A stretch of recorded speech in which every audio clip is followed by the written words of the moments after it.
Just a really unbelievable effort by both teams, especially both offensive football teams tonight. And like I told the team in there, it hurts, and it should hurt. And, Body is hurting in that locker room. Like I told the team, it wasn't one play.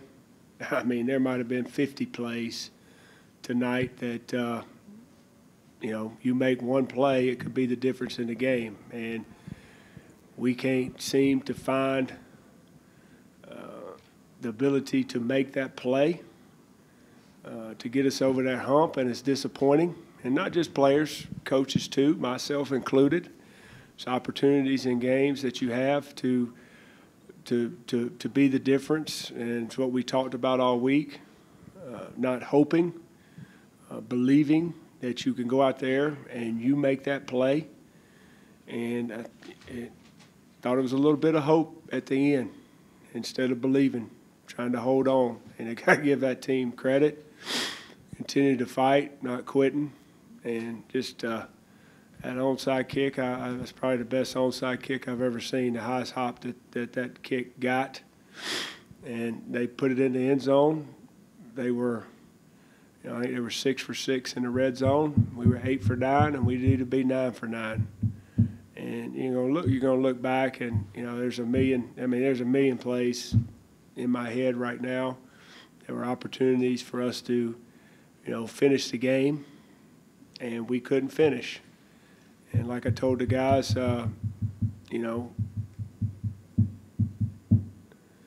not there yet, okay? But we got one game left for these seniors at home. They've done a lot for this university and this football program, and I expect those seniors to lead and represent Colorado State the right way next week. And I told that the rest of the team, we will get there. I got no doubt that we'll get there. We just, we gotta be able to make that play, which we didn't tonight. Made a lot of them, didn't make enough. Questions? Mike, on 4th and 1 on the goal line, basically, what all went into that decision making the kick there? It was a 4-point game to get a 7-point lead. We had 3 downs to score before that, and we didn't score. We went for it on 4th down earlier and converted, and you go up 7 points. I thought that was the right decision, and we ended up going up 14 after that, 2 scores. I mean, hindsight is, hey, you knock it in there, you go up 11. But, I mean, we could have scored on the first 3 downs. We didn't. Why was Body in the game at the end instead of Dawkins? The trainer said Dawkins was out. I'm not sure what the injury was. Is that one of the hardest moments you have as a coach? I saw you consoling Body on the field. I mean, the guy's hurting, and he's crying, and feels like he lost the game. And it was the last play of the game, but he didn't lose the game. Like I said earlier, there's a ton of opportunities that we could have won that game, and we didn't. And the guy was running extremely hard. It was good to see him come in there and run the ball when our workhorse went out, Dalen Dawkins, and they made a play. I'm not sure if it was high and tight or it was just, I'm not sure. I just saw the ball come out, which was, disappointing. It was a hard way to lose when I felt like we would score right there, but we didn't. They made the play right there at the end of the game, and in overtime, if you can get a turnover, that's usually the difference, or hold a team to a field goal. Mike, you've been involved in a lot of football games over your career as a player and a coach. Have you ever had one that was this gut-wrenching, a loss? Yeah, every loss is gut-wrenching. Every loss hurts. I can think of a bunch of them. Every loss hurts. You pour so much into every week, getting your guys ready to go and prepared to fight. And, when you can't finish it, it hurts. Did you have a feeling, though? I mean, did you feel like maybe your team celebrated early? When Fogel got the pick, you turn around, you come back, Body gets a touchdown. Did you get that sense that maybe that was celebrating early? No, I mean, it ain't like, I don't know why we'd be celebrating. We hadn't slowed them down all game. We need to, get a stop. We need to make them really work for it. And they were able to get big plays, and we have a penalty, which, I got to see what that penalty was. But no, I didn't feel like we celebrated. We talked about they needed 2 scores, make them work for it the whole time. Offensively, we're talking about what we need to do to get a first down. We get the ball back, if they score and they go hands, and then after then talking about our 1 minute playing. And no, I don't think so. When you look at you gave up 600+ yards of total offense, but it was their ability to strike quick right there in the third quarter, right there at the end of the first half. Is that what hurt you most of all, is you didn't make them drive and sustain drives? Yeah, I mean, I've said it all. I've said it since I've been here. You got to make offenses work for it. Usually when you do, they tend to self-destruct. It's hard to go 8-9 plays, and offensives, me being an offensive play caller, you're looking for ways to have explosive plays because it's too hard to go 8 and 9 plays and execute every play. And we gave up too many explosives. We gave up too many big plays. We didn't tackle very well. We got 2 turnovers. Would we have one turnover? We had one in the last one. We had won a turnover battle, but it wasn't enough tonight.